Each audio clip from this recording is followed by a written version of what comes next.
how was, I guess, your Millville just experience from the track and everything to how you rode and all that?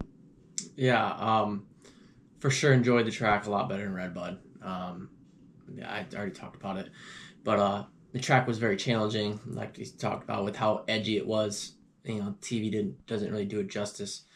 With it was pretty hard base in a lot of spots, with some straight edge bumps and some kickers that would just it'd catch you off. And my starting the day and in practice was awesome. I got the bump to A practice, so that was pretty cool. And first practice was all right. I had a couple decent laps, and nothing great. Like I think I was 32nd after that practice, so I wasn't too stoked on it. I mean, I was in according to that, but not too stoked. One guy beat me from the B practice, so I was sitting 33rd. So that's kind of on the bubble. I think they take 35, or 36, 35 or 36 into the motos. Yes, yeah, 36, right? Yeah, and I did not want to go to the LCQ. I really didn't. And then the second practice, I was like, all right, I'm gonna try to tuck in behind some guys, some fast guys, and I saw Chase. I was right behind Chase, like he was setting up for a heater, and well, actually, there's a few guys, like Chase, Hunter, Barsha. It was pretty cool. Behind all of them, they all kind of waited as well, like I did, and I was like, all right, I'm gonna jump in behind Chase, try to just hang on to him as long as I can. Like I know right now I'm not fast as Chase, but if he can tow me along for half a lap, I could pick up on some lines and possibly do better. And then two other privateer guys thought the same thing, and in the last turn, like I was right behind Chase following him, he was setting up a lap.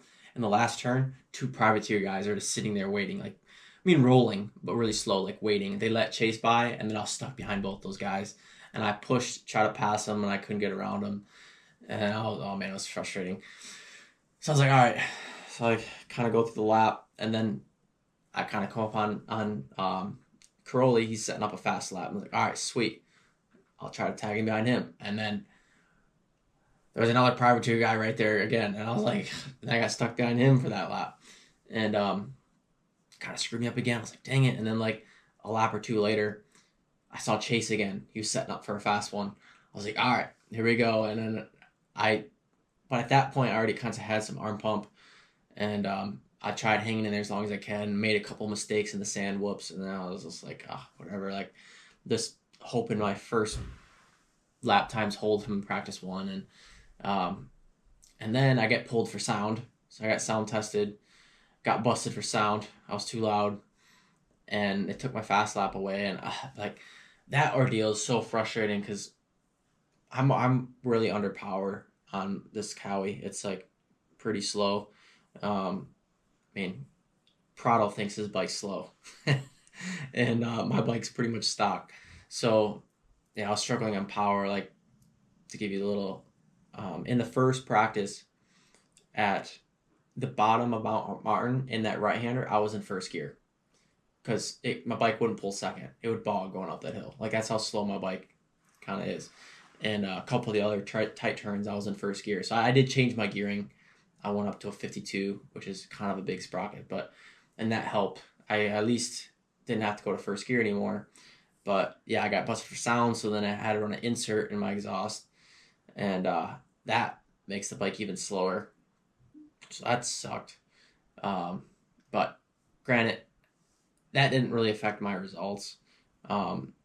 Maybe my second moto hole shot would have been better, but my first moto hole shot, like I made a mistake. It was just not good, and then I was 22nd or somewhere around in there, and going into the sand whoops in that left hand 90, going into the first set of sand rollers, everyone was going to the inside, so I tried going to the outside just to not follow, and I hit a kicker, caught me off guard, like rode the nose off the track, and like I'm like on the front wheel looking at banners and then a cliff down to the creek, and thankfully I got the nose down enough, landed on the water truck lane to slid out into the banners, and didn't end up in the creek.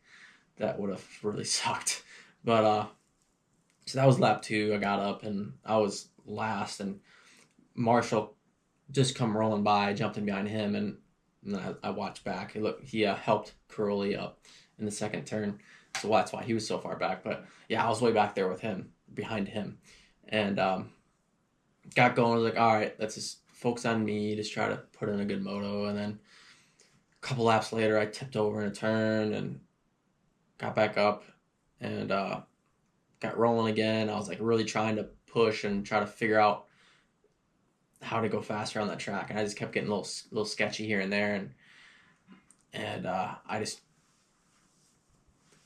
kind of, I don't want to say I gave up, but I just quit pushing it because I was getting sketchy. I didn't want to crash, and then I was kind of running out of energy. I was like getting pretty flat. I was like, all right, I'm just gonna finish, like, and I literally just rode around. It's pretty embarrassing when you're out there just like riding around like that, but I wanted to cross the finish line. It's been my goal. My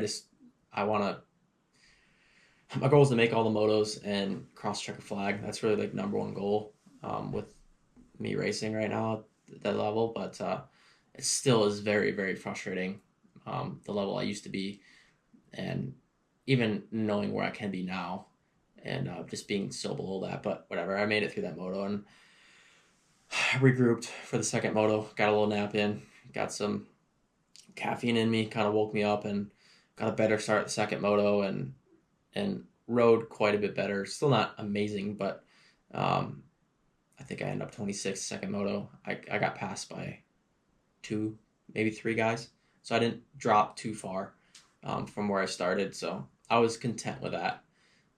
Almost got a guy right at the end, but yeah, so I was happy with that second moto ride. The first moto was like, I think I need to go back in retirement. It was so bad. But the second moto was like, all right, you can still ride. Okay. So for sure, just giving me some motivation to train hard, take advantage of this break. I'm not going to Washougal.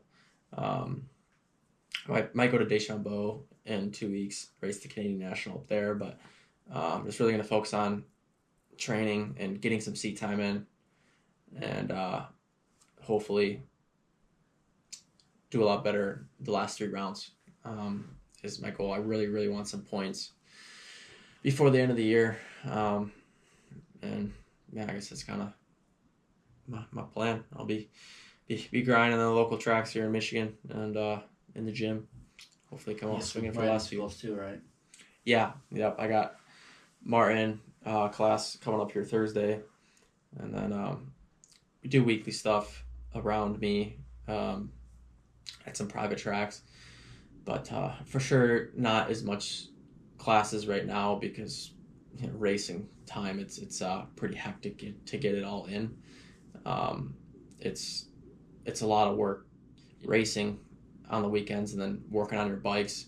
Like I've been doing all my own bike work and testing and trying things and whatever, trying to get comfortable, and it's a lot different riding a pro national track than it is going to a local track. Like it's track's so much rougher, so much more brutal than I remember, for one, but then it looks on TV. So yeah, it's a lot of work with that, but I'm thankful to be back and excited for this break and coming to the last few swinging. Part-time, 2025 part-time. Yeah. How's it feel? Oh, feels After good. the last few years of the conversations we've had, on and off the pod about just, everything. It's cool, I guess. Well, not I guess. It's definitely cool to see you back. So yeah, back in the mix. Yeah, it feels pretty great. It's still, like I said, it's challenging to hold the perspective of like, dude, you haven't raced a pro national in 5 years. Like, you're doing good. You're qualifying for the motos. You're like, when you have an okay moto, you're mid-20s. Like, that's pretty solid. It's the old perspective of yourself kicks in, and it's like, what are you doing? Like, used to be able to beat these guys like no problem. Not all of them, I'm saying, but like I should be 10 to 15. My old self, but my old self, I used to beat Chase, but that's like in the B class. It's been a long time since then. I'm not even saying that, but just being up there in points would be nice. Which, and I had a crash before, like back in April, that really set me back a lot with my prep for coming into these few rounds. So that's showing up in my racing and my fitness not being there. So I can't be too upset with myself, but it's still tough. But trying to just be thankful, back racing my dirt bike at professional level and trying to take it in every weekend, and grateful to be back. And I don't know how many more of these things I'll be doing. So